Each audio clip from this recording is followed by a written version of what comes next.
मेरे YouTube channel पर आप सभी का स्वागत है। जैसा कि आप लोग जानते हैं, हमको हिंदी पढ़ना है तो हिंदी पढ़ेंगे। इसके पहले हम लोग क्या पढ़ चुके हैं, एक बार रिवीजन करते हैं धीरे धीरे, क्या हमको याद है क्या नहीं याद है।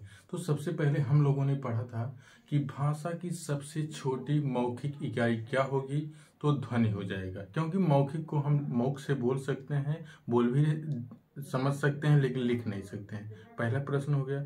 दूसरा प्रश्न है भाषा की छोटी इकाई जिसको हम लिखित रूप से लिख सकें उसको वर्ण कहते हैं। तीसरे नंबर पर प्रश्न आता है कि भाषा की सार्थक इकाई कौन सी होगी, तो भाषा की सार्थक इकाई शब्द होगी। इतना हम लोग पढ़े हैं। कल पढ़े थे स्वर के बारे में। स्वर 11 होते हैं जिसमें 4 मूल या लघु स्वर होते हैं।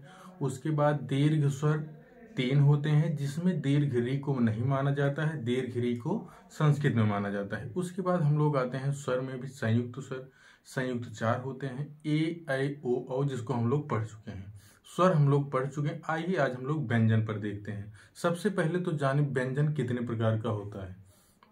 व्यंजन 33 व्यंजन होते हैं, जिसमें आइए एक एक करके देखते हैं किसका उच्चारण स्थान कहाँ से है या कहाँ से बोला जाता है। आइए हम लोग देखते हैं। जैसे हमने कहा 33 व्यंजन, तो 33 ये का से माँ तक, का से माँ तक को हम स्पर्श व्यंजन भी कह सकते हैं या स्पृष्ट व्यंजन भी कह सकते हैं या वर्गीय व्यंजन भी कह सकते हैं। क्योंकि वर्गीय व्यंजन अर्थात एक का, खा, गा, घा, अंगा, ये एक वर्ग है। एक वर्ग में जितने हैं इसी अलग अलग, एक का वर्ग है, ये चा वर्ग है, ये टा वर्ग है, फिर ये ता वर्ग है, फिर ये पा वर्ग है। इसी नाम से, इसी आधार पर इसका नाम एक दूसरा वर्गीय व्यंजन भी पड़ जाता है। तो हम लोग देखते हैं का वर्ग को यदि कहेंगे तो का वर्ग को कंठ से बोलते हैं। चा को तालु से, चा, छा, जा, झा, या चार पांचों वर्ण को हम जो है तालु से बोलते हैं। उसके बाद तीसरे नंबर पर टा वर्ग आ जाता है। टा वर्ग को हम मूर्धा से बोलते हैं। उसके बाद चौथा आ जाता है ता वर्ग। ता वर्ग को हम दंत से बोलते हैं। फिर उसके बाद पांचवा आ जाता है पा वर्ग, जिसे हम ओंठ से बोलते हैं। तो अभी तक हम लोगों ने यही जाना कि स्पर्श व्यंजन 25 होते हैं। 25 में का से माँ तक होता है, जिनका का, चा, टा, ता, पा ये वर्ग हैं। इनके वर्ग के अंदर जितने 5 वर्ण होते हैं, अंतिम में 5वां वर्ण जो होता है ये नासिक वर्ण होता है। जैसे यम, गणनम, इसका एक नाम 5 है जो पंचमाक्षर, इन्हीं को कहा जाता है और इन्हीं को नासिक वर्ण भी कहा जाता है। दूसरे नंबर पर हम देखते हैं चा, छा, जा, झा। ये ऐसे वर्ण हैं जिन्हें हम स्पर्श संघर्षी भी कहते हैं। स्पर्श संघर्षी व्यंजन होता है। लेकिन तीसरे पर हम लोग देखते हैं एक डा होता है और ढा होता है। इसका 2 गुण है, अर्थात 2 गुण है, तो यहाँ पर इसे द्विगुणित कहते हैं या उच्छिप्त वर्ण भी कहते हैं। एक उदाहरण हम लोग देखते हैं। जैसे इसका उदाहरण हम लोग देखते हैं तो क्या हो जाएगा, इसका उदाहरण एक सड़क हो जाएगा जैसे इसमें है। और तीसरा देख लेते हैं ढा का गढ़ हो जाएगा। तो गढ़, दोनों का उदाहरण देखने से हमको लगता है अभी यहाँ पर बिंदी नहीं है, वहां पर बिंदी है, इसलिए ये 2 माना जाता है। दोनों का अलग अलग अर्थ होता है, अलग अलग जगह प्रयोग किया जाता है। इतना हम लोग देख चुके। आगे देखते हैं अंतस्थ। अंतस्थ भी 4 होते हैं, जिसमें या, रा, ला, वा, जो हिंदी में मूल रूप से हिंदी में माने जाते। अगर हम यही देखें अंतस्थ संस्कृत में, तो संस्कृत में इनका क्रम थोड़ा सा चेंज हो जाता है। हिंदी में क्या होता है, हिंदी में या होता है, रा होता है, ला होता है, वा होता है। लेकिन संस्कृत में हम देखते हैं तो या हो जाएगा, फिर उसके बाद वा होगा, फिर रा होगा, फिर ला होगा। आइए हम लोग इनका उच्चारण स्थान देखते हैं।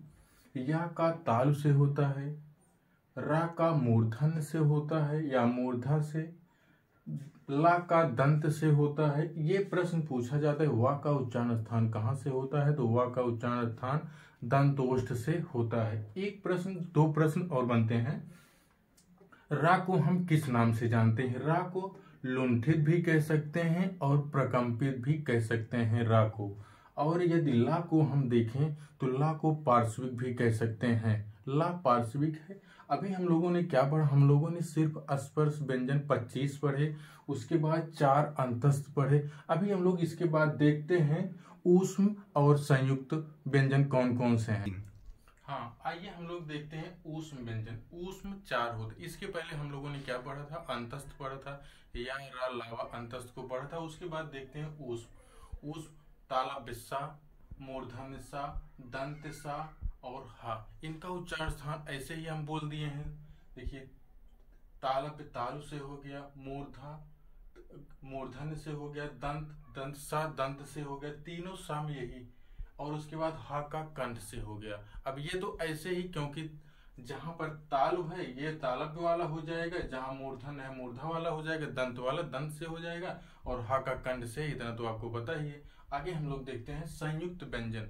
संयुक्त का देखते हैं तो 4 ये भी हो जाता है, छत त्रंग ज्ञा सरा, 4 हो जाता है। तो हम लोग छत्री वाला, जो हम लोग बचपना में छत्री वाला छा पढ़ के आए हैं, वही यहाँ संयुक्ताक्षर छ के रूप में आया है, जो हम लोग देखते हैं कहाँ से बनता है, हरस्व का। इसका मतलब ये है कि इसमें व्यंजन है, स्वर नहीं है, क्योंकि का से आ को निकाल दिया गया। इसका मतलब ये व्यंजन है, हरस्व का, और उसके बाद मूर्धन्य सा मिलकर छा हो जाता है। और इसी तरीके से ता में आ निकला हुआ है, तभी हलंत है यहाँ पर, ता प्लस रा हलंत वाला, क्योंकि यहाँ स्वर नहीं है तो तरा हो जाएगा। ज्ञा में जा प्लस इया, इसका ज्ञा हो जाएगा, और सा प्लस रा ये सरा हो जाएगा। अभी हम लोगों ने आज या कल परसों 2-3 क्लासों में क्या पढ़ा है, सिर्फ इतना पढ़ा है कि स्वर के 11 प्रकार हैं। हाँ, अभी हम लोग देखे हैं स्वर 11 हैं, व्यंजन 33 हैं। हम लोगों ने विस्तार पूर्वक सबको देख लिया है। अगली क्लास में हम लोग देखेंगे कि कौन सा उच्चारण कहाँ से उच्चरित किया जाता है, जैसे सघोष, अघोष, अल्पप्राण, महाप्राण। ये सब हम लोग ऐसी ट्रिक से याद करेंगे, शायद है कि कभी नहीं भूलेगा आप लोगों को। कल आपको फिर मिलते हैं इसी टाइम, तब तक के लिए धन्यवाद।